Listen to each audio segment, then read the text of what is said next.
You're listening to America's Web Radio on the AmericasBroadcastNetwork.com. Thank you for listening.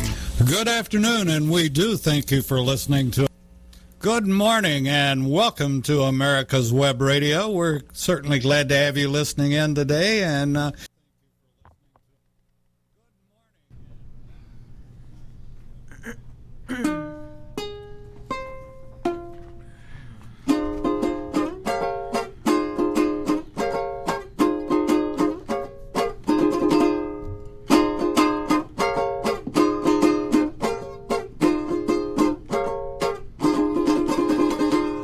It's 1 o'clock, and it's the time for... Let's talk Venezuelans. Hey, David, how are you, my friend? Another week. another 50 cents. Yes, yes. Yesterday. But it's good news. It's good news. Jeez, I'm sorry. Don't worry. It's okay. We are here live, natural, Yeah. getting tweets, getting news, and the good news about Georgia, right? Uh-huh. Is the president start endorsing some winners from the primaries, right? Yeah. Yeah, so You're still waiting? I'm still waiting for my endorsement. Yeah. Yeah. Good morning. Bueno, good afternoon, Brad. How you been, my friend? Doing good. Doing good. Well, the results are still in hold. Yes, we having problem in Georgia with two counties, specifically with two counties. They don't want to release the results from the elections, which are Fulton County and DeKalb County. So that's a chronic situation. Every time, every 2 years, any kind of voting coming in, they always have problems. No matter if they have a new system or an old system, but they always. And then Abraham, what do you call that lady? Stacey Abrams. Uh-huh. Yeah. Yeah. Call her other things. Well, yeah. Okay. Okay. You call her lady? I call her Stacey Abrams. She already sued the state for voting suppression. Every time she's suing for the same thing. Okay. So next week, I think the revenge is the Secretary of State Rafa Ferry. How do you say his name? Something like that, right? Something like that. His last name is long too, like my last name. So next week he's gonna be suing the Fulton County for them to release those results, and DeKalb County, if they don't release it, it's gonna be number 2. Mm-hmm. So let's the party start. Let the circle start. There's always a crisis with these people, right? Yeah, but there is a good news about you. A lot of people, even though you don't have to participate in the primary because you don't have any other competitor. Yeah. Your numbers were very, very high. I mean, I did not have nobody to run against in the Republican Party. Uh-huh. People went out and they voted, and when they saw my name, they voted for me. They voted for you. A lot of them find out about me just because they went and voted. Most of them, they are not informed, and why they are not informed is because what I find out is the Democrat in district number 4, they control so much the social media, they control the news, they control AJC, they control everything. That they are suppressing. They are suppressing my name. Yeah, they said that you suppress votes, but they suppress information about candidates. So they can decide who to vote for. You follow what I mean? Yeah. So they accuse the Republican of suppression, but bottom line, when you analyze the situation, the one who are suppressing are they, because people are finding about my name because they went to vote on the primary and they saw Johsie Cruz is examining Republican, the only one, and they voted for me just because my name was there, and they didn't even have the chance to listen to my message. They up to today they didn't have the chance to read my, what are the issues, what are the solutions that I'm trying to bring to improve District Number 4. Because as you know, District Number 4 in the state of Georgia is the poorest district in the metropolitan area. Is very poor. Of course, we have those big districts like number 2, those huge districts which are farmers. That's another setting, right? Yes, that's another. That's another setting. But I'm talking about city. Atlanta is growing, and guess where Atlanta is growing? To this district. They are growing to the east part of the district because the west part, which is us here over there, is too expensive. And it's already taken. And it's already, Marietta, Kenneth, so all those already.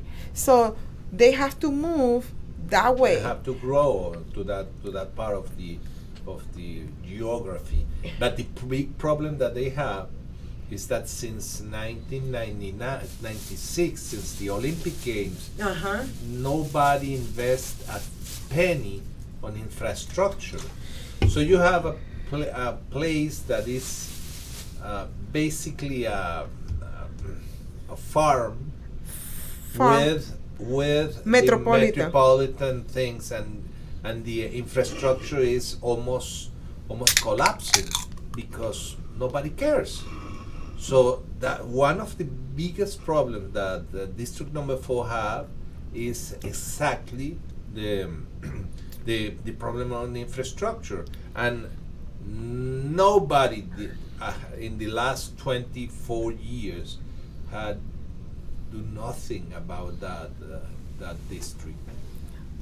Yeah, we need to bring improvement. We need to bring the infrastructure. We need to bring it to the level where the city is growing. But not only that, we have the opportunity zones on the CAP, for example, and the Representative Hank Johnson blocked the initiative of opportunity zones. Yeah. Well, he's been voting against anything that promote opportunity, prosperity, advance to the people that he represents. He doesn't want with a lot of excuses, okay? Yes. The excuses that he got, but you know what? How can you stop a city to grow? How can you stop that? Not only that, you have to understand another thing that is basically when you've been sworn into the office, they said that you have to respect the laws and the Constitution of the United States of America. That's right. And when you check the voting record of Mr. Hank Johnson, he has voted constitutionally only 20% of the time. So he's not with the U.S. Constitution. He has to leave. Anyone. It's like the scorecard at school. Yes. If you vote less than 70% with the Constitution, you don't pass. That's right. You are not voting, you are not respecting the U.S. Constitution. And for the last 14 years, in his record appears that he's voting against the U.S. Constitution 80% of the time. Okay, so he doesn't want to live in United States. He wants to have a socialist country, and if he wants to live in a socialist country, okay, go and live over there. The closest country with socialist system is Cuba to United States. Yes, It is closer. It's closer to him Cuba than Canada, because Canada is a socialist country. Yeah, too. but it's a different kind of. It's a different kind of system. It's not a socialist. He wants to live in communist. Yes, in a communist country. When you have a representative voting only 20% on the Constitution, that explains why so much disaster in the district. Of course. It's like I was explaining yesterday in my other interview. When you go to that area, it's like you stepping out of the United States Yes. It's like you're stepping out of United States and you're coming into a third world country. Yeah, Haiti or Venezuela or Cuba or something. You're talking about Mr. Johnson's. Yes.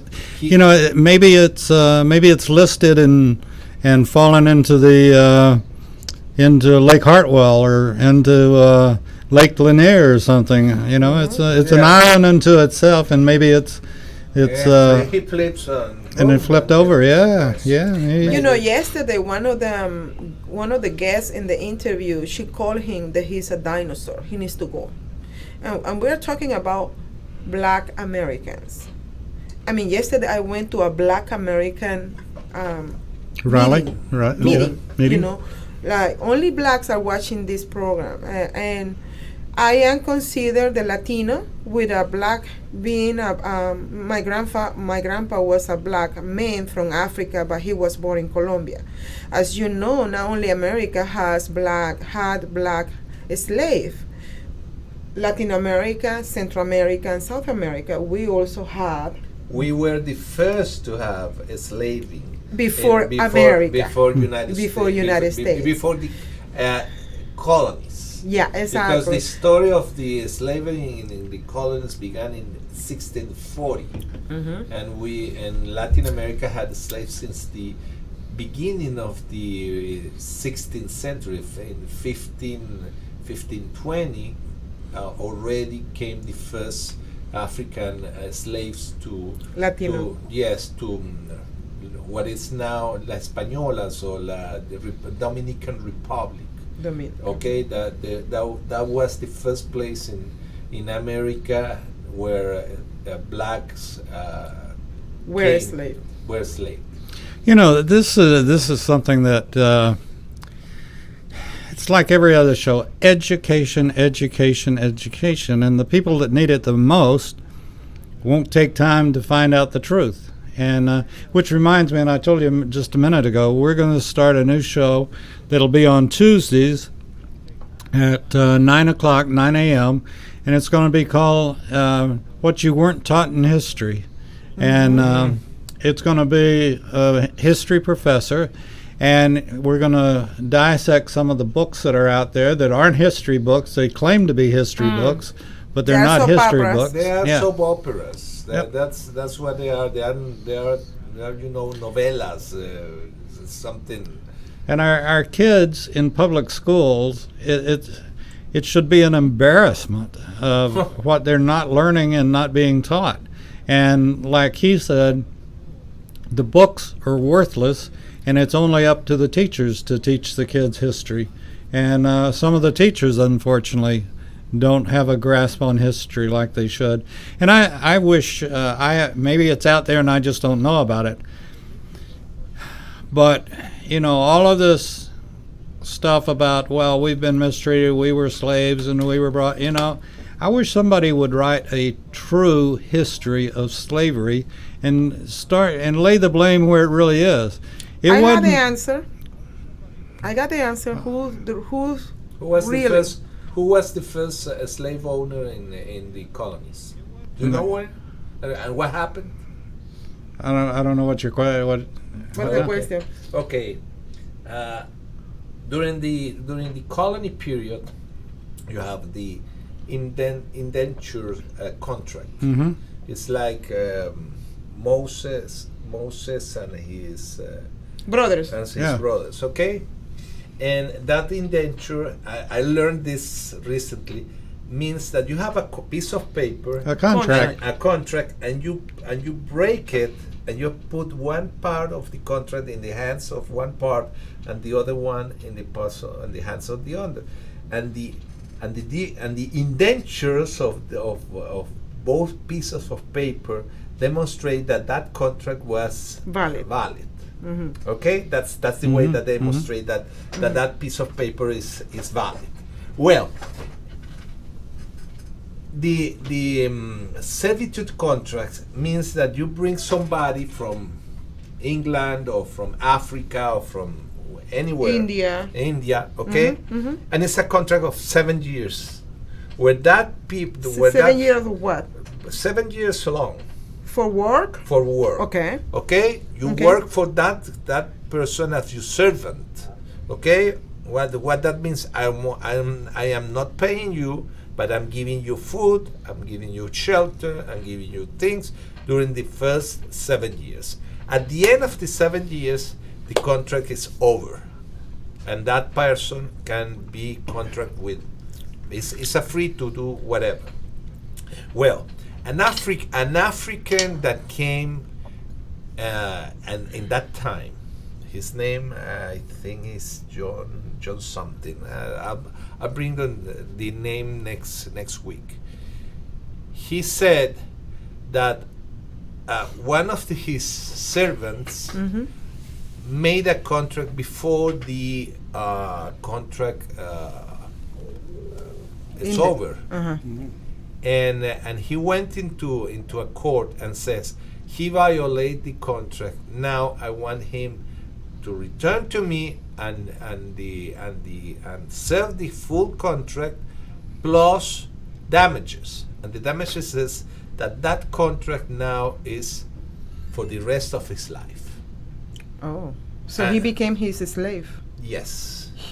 He brought him from Africa as a worker, Yes. and then he cheated on him Yes. in court, Yes. and then he making a slave for the rest of his life. Yes. An African doing it to another African? Yes. That's what you're saying? Yes. That was the first slave owner in United In States? United States. You know, a lot. In fact, I would venture to say if you did a Jesse Waters and went out on the street and stopped kids or whatever and say, how did the slaves get here? And they'd say, oh, well, we went over and grabbed them up from Africa and brought them over, which is, it was their own people putting them into slavery. No. Yes, Not even- yes, yeah, I and know. Yeah. Yes, I know. The And do you know tribe, why? Go ahead.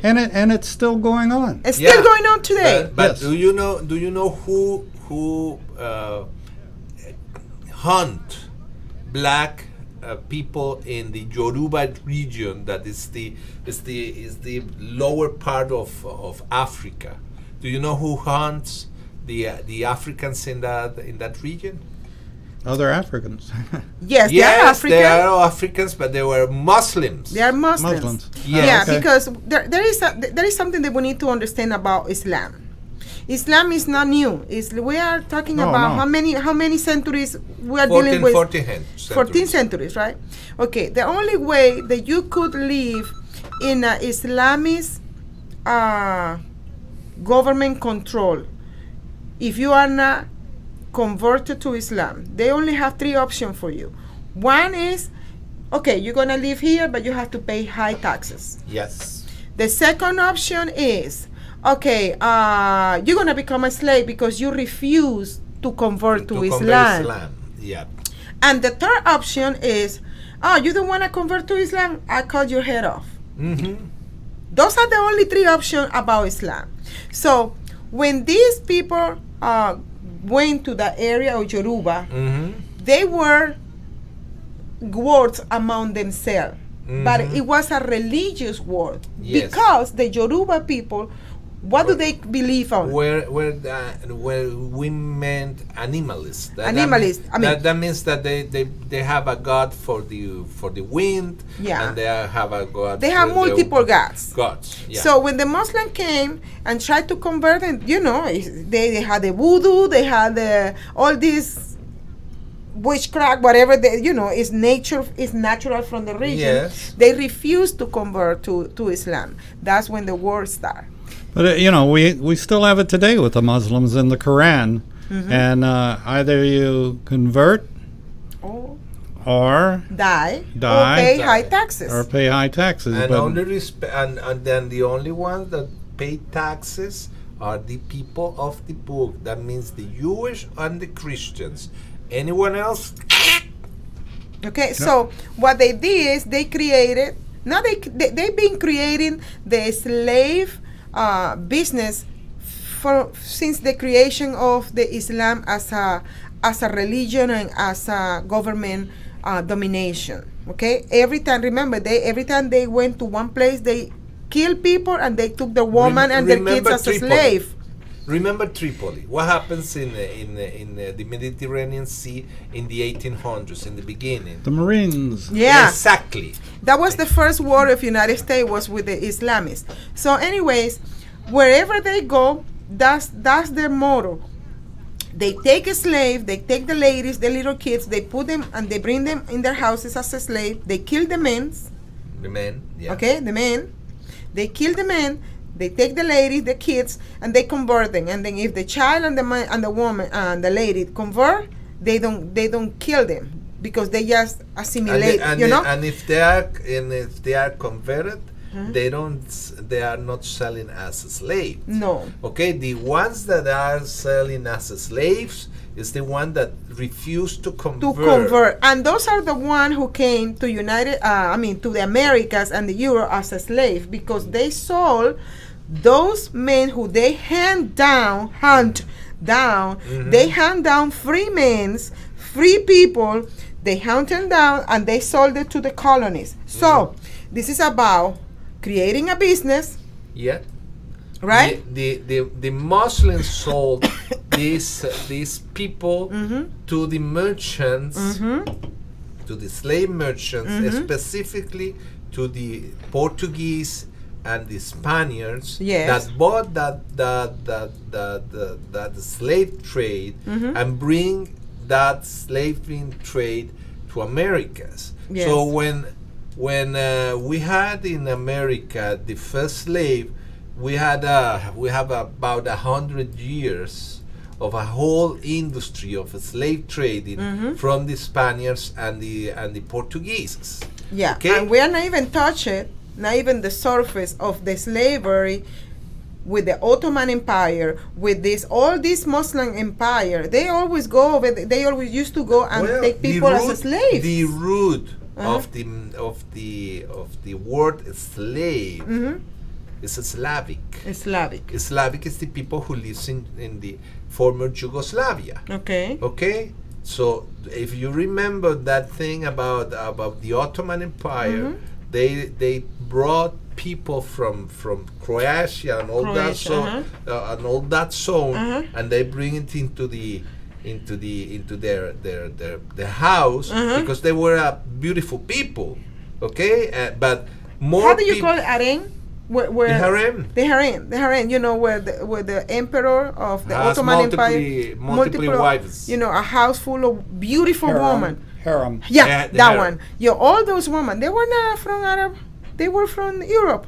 Those ladies with green eyes, blue eyes. They were a slave for this empire. The word slave came from Slavic, from the people who speaks those languages in the former Yugoslav region. So are you gonna be excited for Tuesdays to listen to this teacher with the history teacher? David? I would love to be with him. Oh my! Okay, we're going to take a break. We're a little late, but we're going to take a break, and when we come back, I want to talk more Venezuelan and get your all's views on what's happening. We'll be back right after this. Get your pen and paper ready. If there's a move in your near future, I'm here to tell you that the folks I used and now recommend is Around Town Movers. Timothy and the guys recently moved me, and I am and was totally satisfied with a sometimes not so fun experience moving. Call Timothy at 770-378-4708 and make it a good move and a good experience. Around Town Movers for that local or cross-country move. Timothy, Around Town Movers, in my opinion, are the best. That's Around Town Movers. Call them. If your health insurance premium is more than your mortgage, Ellen Deal with Ideal Solutions is here to help. Whether you're a small business owner, individual, family, or baby boomer, email maga45cag@gmail.com and I'll respond with 3 easy questions to help you determine if you can get away from Obamacare. As a 20-year veteran of the insurance industry, I'm here to help with all your insurance needs. Email Ellen Deal at maga45cag@gmail.com. You're listening to America's Web Radio on the AmericasBroadcastNetwork.com. Thank you for listening. You're listening to America's Web Radio on the AmericasBroadcastNetwork.com. Thank you for listening. That's called oops, but I have oops all the time, and multitasking is not one of my favorite chores. But anyway, with that being said, I want to bring this conversation, Let's Talk Venezuelan, back to Venezuela. And folks, if you don't believe me, we have two Venezuelans here that will back me up on everything that I say, I think.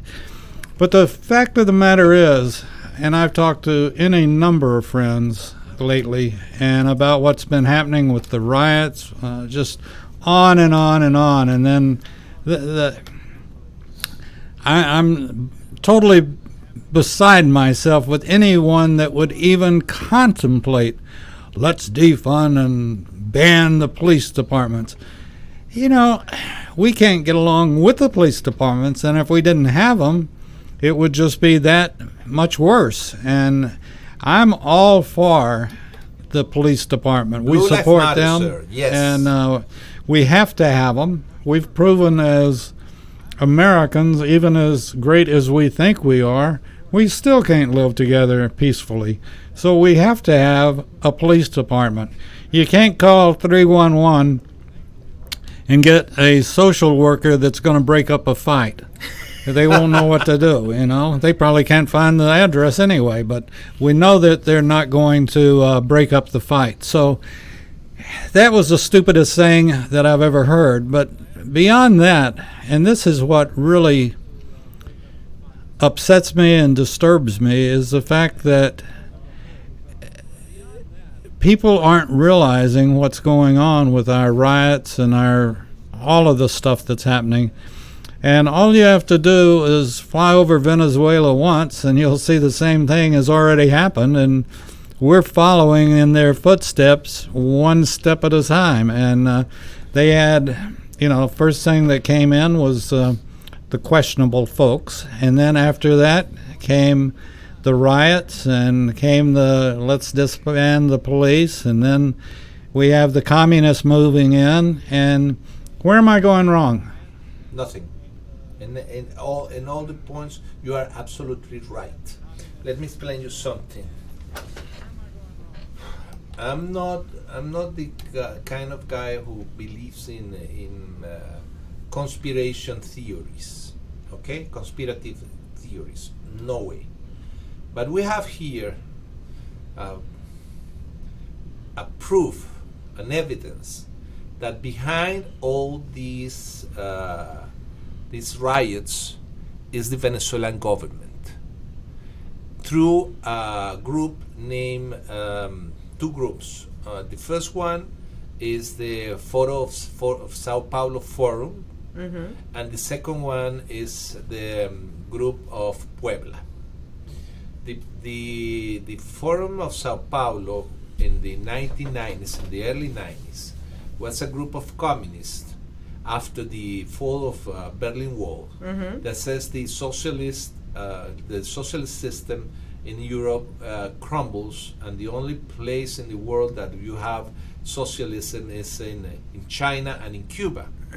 And Fidel Castro, with some communists of Latin America, have a meeting in Sao Paulo, Brazil, in the house of Lula da Silva, the former president of Brazil, and they said, okay, let's create a plan with 20 years length where we can take over the power, and they did it, and they took the power in Brazil, they took the power in Paraguay, they took the power in Uruguay, they took the power in Chile, they took the power in all these countries.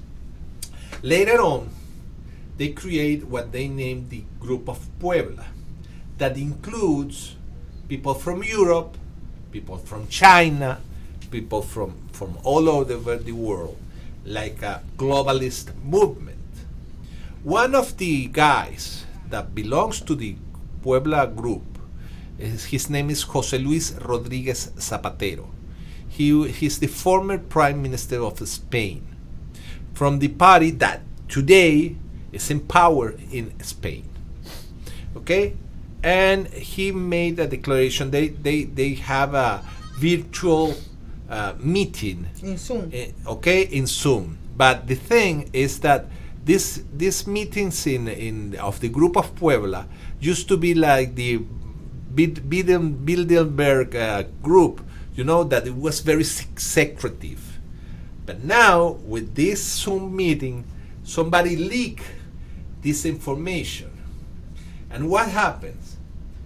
They want the United States to realign with the policies of multilateralism. That means that they want the United States to be under the order of the United Nations, of the World Health Organization, what's the name? Monetary Fund, World Monetary Fund, okay? And this is the declaration of this guy In that meeting. in that meeting. We have it here. And he says,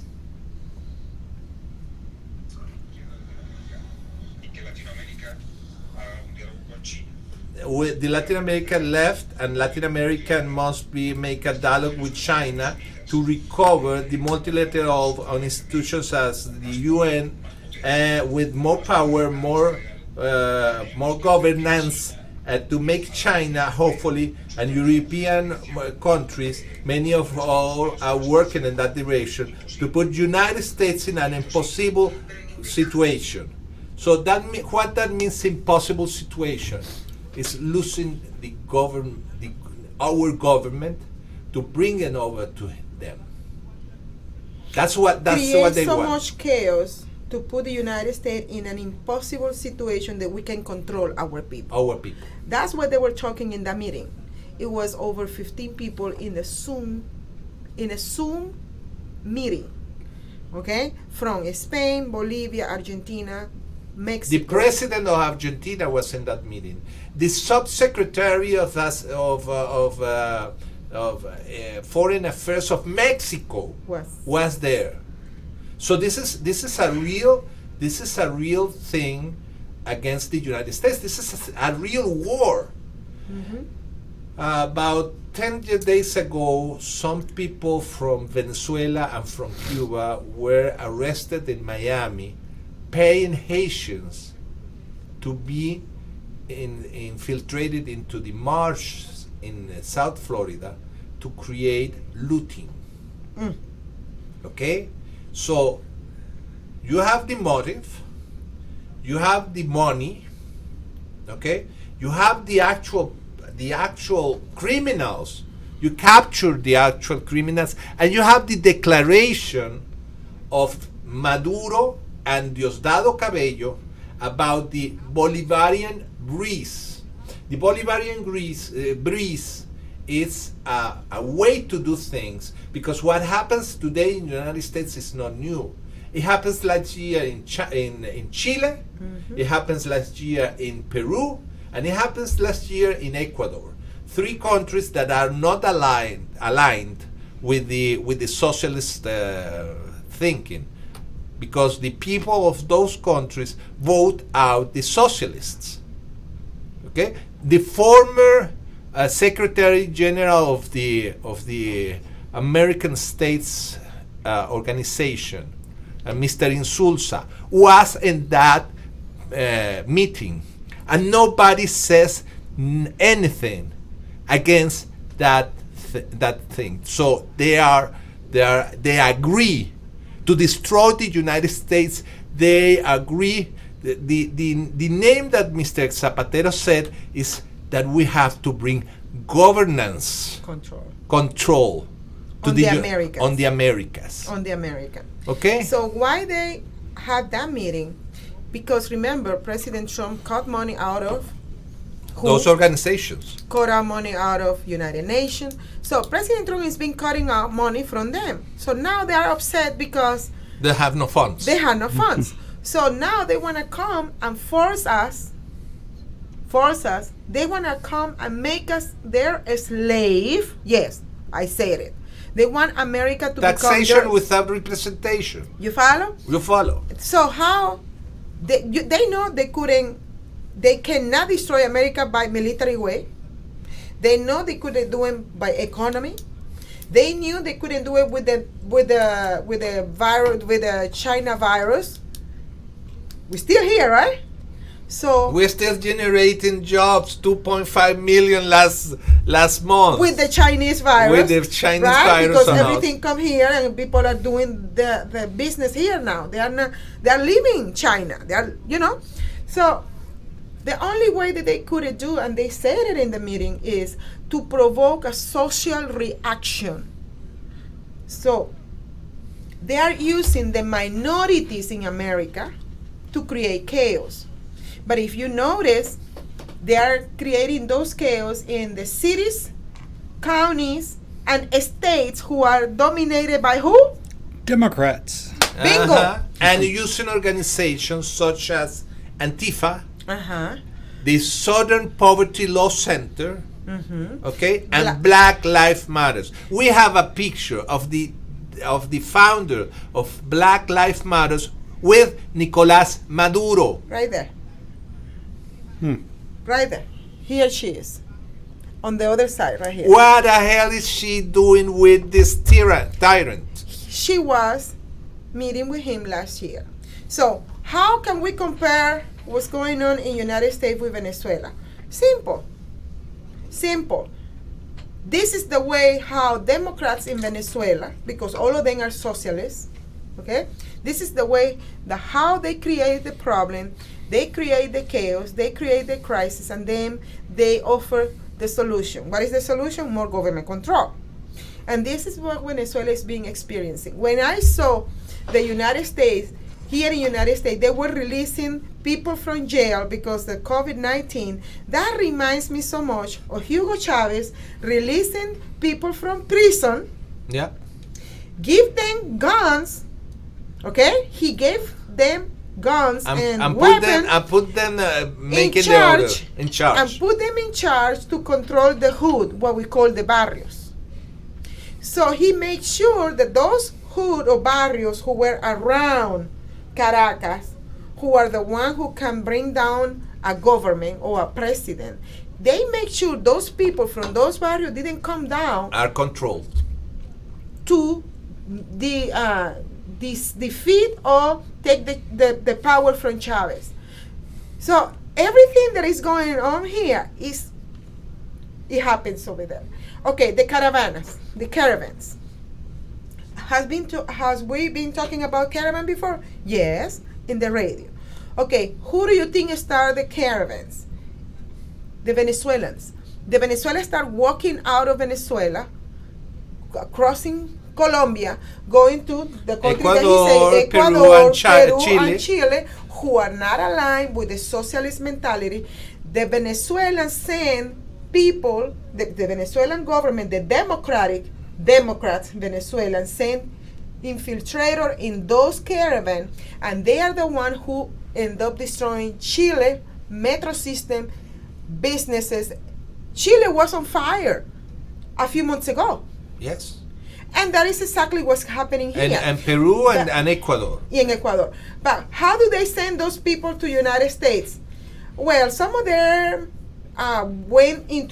came into the caravan by crossing the border of, the south border.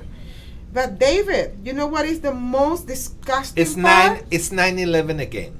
You know what is the most disgusting part is those people who are helping Antifa today, who are from Venezuela, who are from Cuba, those people came to United States with visa. Legally. They came in the airplane. They came as visitors because they got money.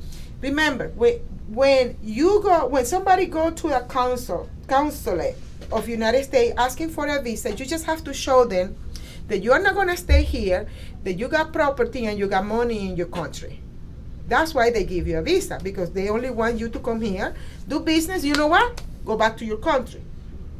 They just never go back. But these people, they already have an agenda when they came here.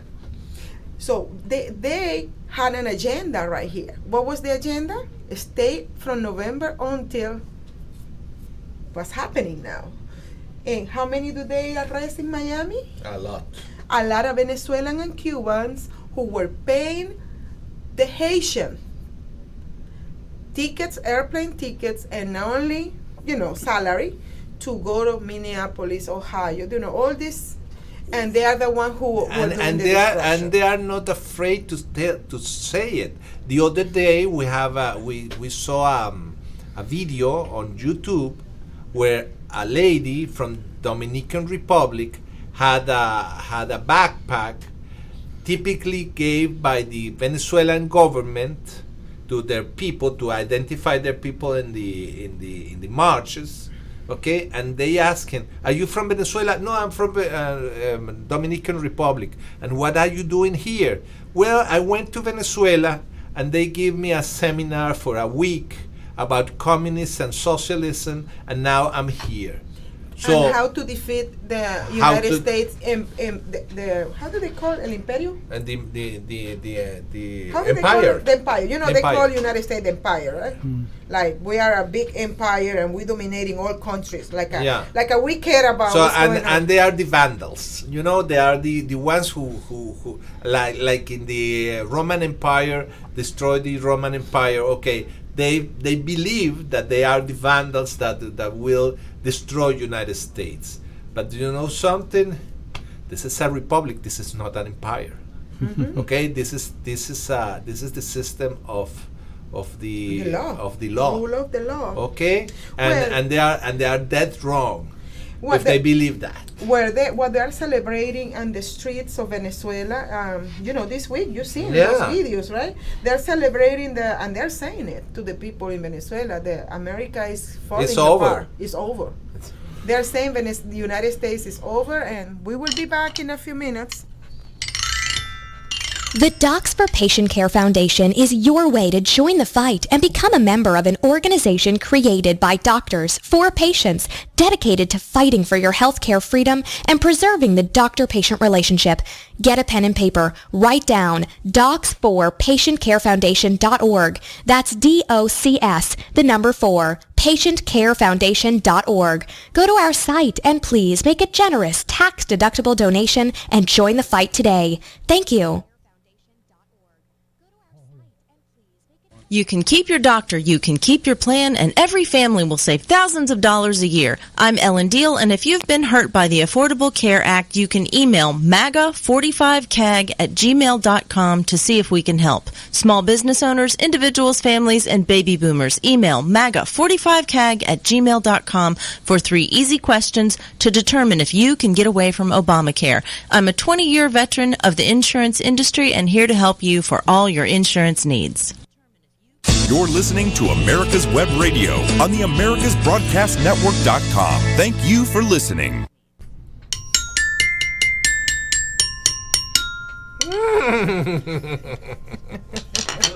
Okay. Is this cat's trademark? No, I love horses. Yes. And you do. Yeah, neither one of us could be jockeys exactly. No. We'd break that poor horse's back. No, but we can put a horse a hole in Carriage? a carriage, Yeah. and we can be on the carriage. So and we still. I think the horse is one of the most intelligent being in the nature. With the Roman Empire, maybe we should be on chariots. Yep. Exactly. Yeah. Yes. Yes. So the modus operandi, because this is a criminal organization. Those are thugs. Okay, there are thugs that like With power. Yes, and now I do believe that we have to go back to basics. One of the basics is that in 1976, 77, Jimmy Carter came with an executive order. The number of that executive order was the 12038 or 39? 38. 38. Okay, the 12038 that forbids the intelligence community to eliminate physically some enemies of the United States abroad.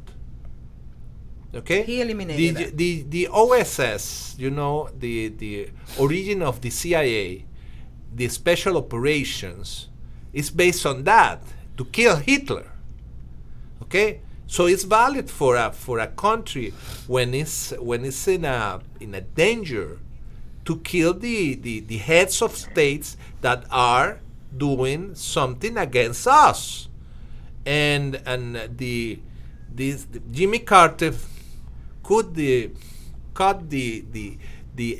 wings to our intelligence community on that matter. So I think that we must to repeal those executive orders and put the I think with the I think Trump has, because look at the Iranian that he took out. now the that general. was a military operation. Yeah. That was not really CIA operation exactly. I And that costs $2 million. That costs too much. It's cheaper a point for. I think if you had the real, and we don't. I'm certainly not big enough to by any means, but it's going on. I can almost guarantee you it's going on. Anyway, Yes. with or without Mr. Carter or Yeah, but we taking that back. must. But remember, we are a republic, and we follow the law, and we need to repeal those orders. We need to repeal Jimmy Carter's order. We need to repeal Joe Biden annulating the Commission on American Activities. We need to bring that back from Joe Biden, okay? Yes. Joe Biden. We need to stop putting people in jail for many years for something that it would only be like 2 or 3 years. They put in for, all that. We need to repeal all that and bring the country back to basics. To basics, yeah, definitely. Definitely. So Definitely. when I get elected, I got in my mind now, helping the district, of course, but pushing for those two Biden.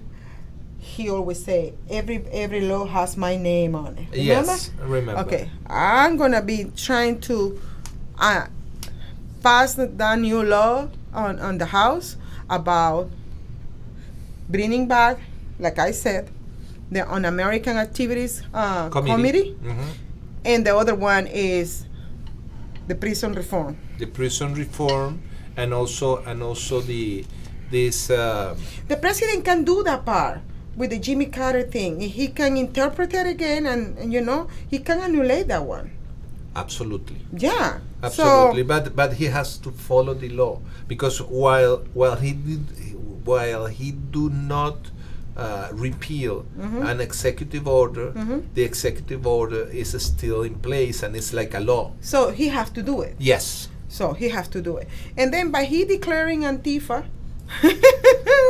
A terrorist group. a terrorist group, and you gotta go on Twitter sometimes, Carlos, and David, and go on Twitter and entertain yourself with videos. How many videos people are putting up, seeing military people from the not the CIA, not the police department, no, the men in black, men with a big rifles and big things, taking Antifa down, shoving them in a van and taking off. And nobody knows. Citizen arrest. Yeah, making a citizen arrest and all that, and take them in a van, and nobody knows where that person went.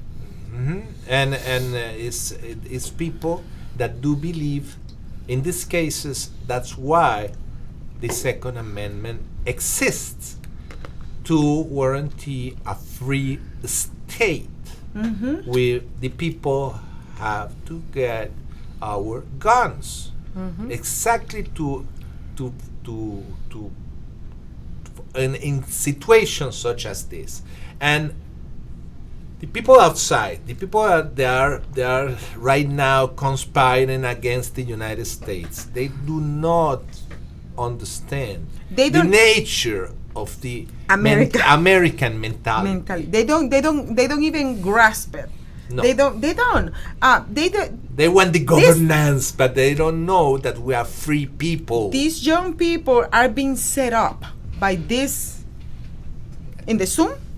These young people who are here doing the burning and the stealing on the businesses, they are being set up by those people, because those youngsters, 20, 25, when they get into the American government hands, they don't even have an idea where they're going to end up.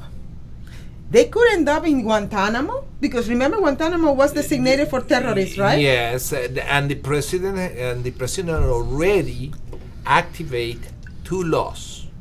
The sedition law of 1807, that is the same law that Abraham Lincoln activated when the war began, and he put on jail representatives and senators. Okay, so nobody was immune.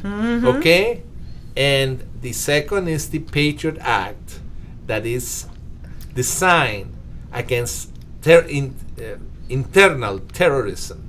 So what does that mean? That means that many people will end with a room of a view on the Caribbean Sea, on the Trump Guantanamo resort. A lot of folks say, oh, well, President, we obviously know that governors call out the state guard, and then the president can federalize it. However, the whatever it is thing about calling out the military. However, the one thing that they forget about the military is that we all take the same oath. Yes. To protect and defend the Constitution against all foreign and domestic.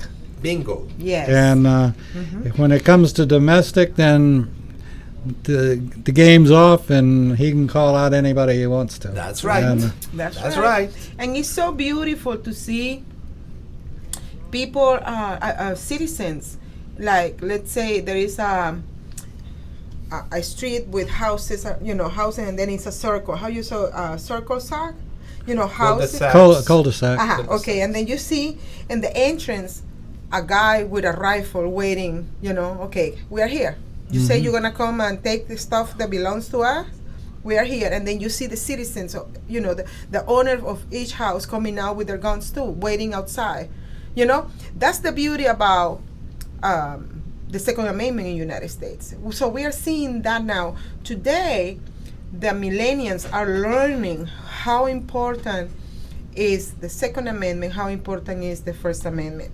But it's very curious that the same people that wants the Second Amendment out of the equation is the same people that are asking to defund the police departments or get rid of the police departments in the United States.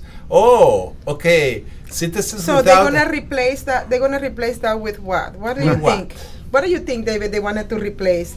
Well, the communists want to replace it with a national police force. Yeah. Like they have Gestapo. or like they have in Russia or anything else. KGB. Or in Mexico, they have a national police department. And see how effective that is. But what they want is a national police department that they can control. And they can tell the national police department what to do and what not to do. Go ahead. No, and this is what. That's what all of this defunding is about. Yeah, we can't have a republic or any other government without law. Exactly. And you've got to have some way to enforce that law. The police officers are officers of the court, so they have to have that kind of power. But as you told me the other day, the problem is not racism. No, the problem is the corruption, procedures, policies and procedures. If you notice, this police department in the Democratic government, when I say government, local government, state government, or whatever, county government, the problem is with their policies and procedure. If they are Democrat, it's going to be chaotic. Why we don't see that in the Republican local governor or county governor or state governor? Okay, that isn't but a good you know question. what? I'm going to share with you an experience that I had 3 months ago when I was I was sharing with the sheriff candidates of DeKalb County. It was eight or nine of them. They were doing campaign together, so people could know who was each one, so they could elect one sheriff in DeKalb. So I'm following them everywhere, and then one of the meeting, a lady who's a journalist, but her face, her structure is not like a regular American, like white or Latino. Her structure was more like a Islamist, because I left for 20 years with Islamists. I know even how they sit. You can distinguish how Islamists sit down and regular person sits. You know, I mean, it's something that I got that I can observe, and I say, okay, that person is Islamic. So, but the question that she asked is when I say, oh no, definitely she is Islamic. Because the question that she asked to the sheriff was, what do your opinion about civil patrol? Civil patrol. And then I had my manager next to me with his big mouth, and he shouted, and he said, what do you mean, big civil patrol? You want Sharia law? That's what I said. That's what he said. Because in Brooklyn, New York, you have a Sharia law police. So what they're doing in Minnesota, remember Minnesota is Somalis area. Somalis, and the Somalis are saying that the Sharia laws is super the Constitution of the United States, and they want Sharia law in their cities. They want Sharia law in their county. So why they're trying to defund the police department is because they want to implement Sharia law civil patrol. They want to make the money. They want to disfranchise the department. They want to take control of the population. They want to, they create the problem because Black Lives Matter is in control of the Islamic neighborhood. How you call the Brotherhood? The Brotherhood. Okay, he's in control of that group. They create the problem, and now the solution is civil patrol. Okay. And that is exactly what they want to implement here in DeKalb. Exactly the same solution. The same solution they want implemented in DeKalb. So here we have it. And I think that I learned during those conversations of the sheriffs is the sheriff department control the police. So the problem is a matter of procedures and management. But not only that, it's also a matter of legal thinking. All this came from a problem that happens in 1967 with the qualified immunity. But that's a thing that we have to discuss on in the next program because our time is gone. It's gone. Bye. Bye. Thank you very much. You're listening to America's Web Radio on the AmericasBroadcastNetwork.com. Thank you for listening.